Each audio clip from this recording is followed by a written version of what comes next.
Dr. Heavenly KIMES on how she balances profession with Married to Medicine, and if she would join the Traders. Dr. Heavenly KIMES is a woman of many talents. She practices dentistry at her own establishment and stars on Bravo's Married to Medicine. KIMES is one of the most recognizable personalities of the long-running reality series, wrapping season 11 in the coming weeks. We're definitely grateful and humbled that so many people are still interested in us, and we have so much more to give, KIMES told Deadline during an interview. But we're just humble that people want to see our lives because it is a little bit different for us. It is a little bit different than other reality TV shows. About how she balances her dental practice and the gruesome schedule of filming a reality TV show, KIMES said, "I think I'm probably the most balanced person on our show because I do have a job. I do work in my profession, but I do it 3 days a week.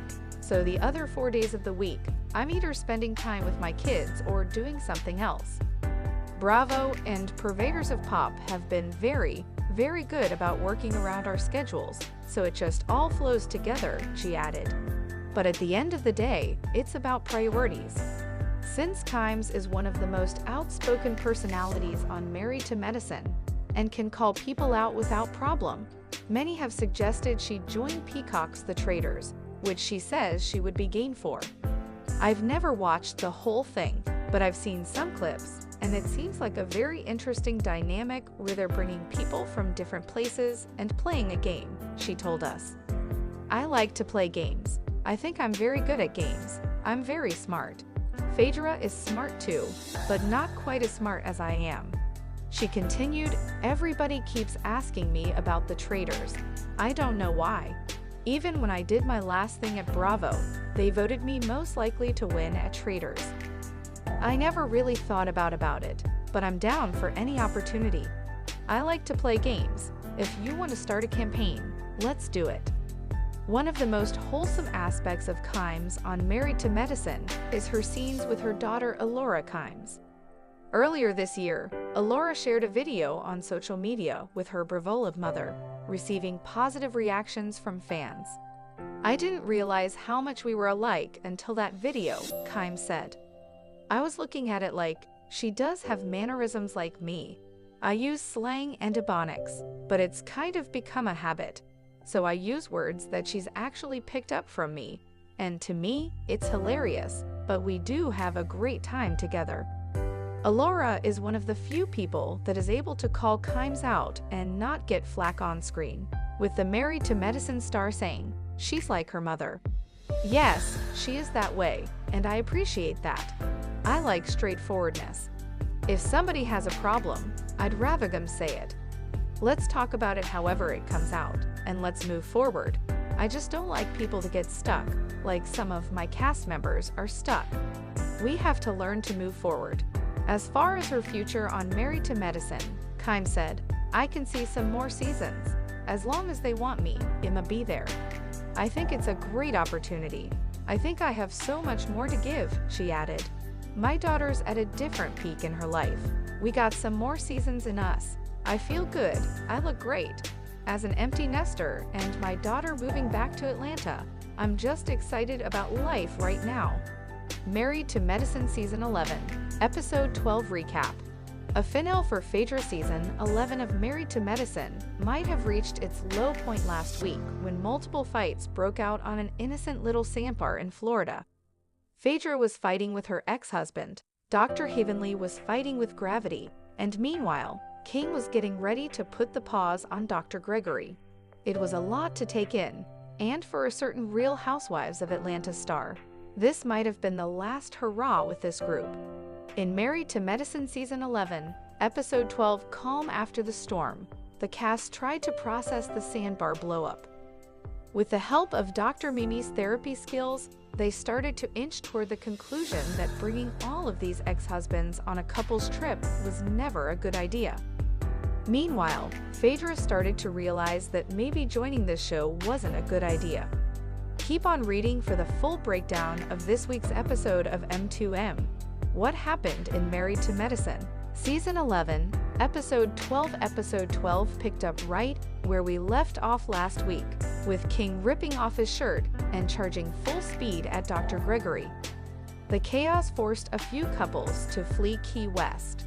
Phaedra might have the remaining couples were forced to confront the age-old question, how do we come back from this?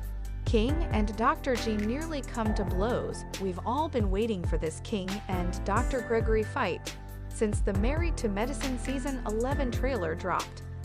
This episode kicked off with a full look into what happened, which was actually a whole lot of nothing. King charged at Dr. G, but Chike stepped in along with a member of the production team to pull them apart. No punches were thrown, but when things started escalating, Sweet Tea and Quad sprinted across the beach like two Olympic track stars to try to pull their men out of the situation. It was a mess. While the men cooled off from their almost fight, Sweet Tea completely broke down in the middle of the beach. There was screaming, there was crying, and she made a few anguished faces in front of the camera that she probably regrets, as if this wasn't enough clownery. Here comes Phaedra wrapping up Sweet Tea in her arms. The mortician/lawyer/reality star started praying over Sweet Tea, speaking in tongues and all. As Dr. Simon pointed out, this was all a bit too much. It's hard to see that God would choose Phaedra to speak to Tea, Simon said in a confessional. But God ain't talking to her at all about her of *Kate up relationship with Apollo, Nida, and Shirian al-Mufti. Fortunately, Dr. Simon was able to get 2 separate boats to get everyone from the sandbar back to the resort in one piece. The next morning, everyone was trying to make sense of what happened. If you feel like we've been here before, it's because we have. This is the 8th episode of Season 11 to take place in Florida, and they're always in their hotel rooms trying to come back from some horrible fight. In one room, Heavenly and Simone sat with Apollo and Shirian to try to milk that storyline for everything that they could. Apollo admitted that it wasn't his intention to derail the trip by arguing with Phaedra and Chike. Ultimately, they all seem to agree that Phaedra probably brought Chike along on this trip to try to get under Apollo's skin. After all, she knew he was coming and originally acted like she was fine with it. Phaedra knew good and damn well that Apollo was coming on this trip, Heavenly explained in a confessional.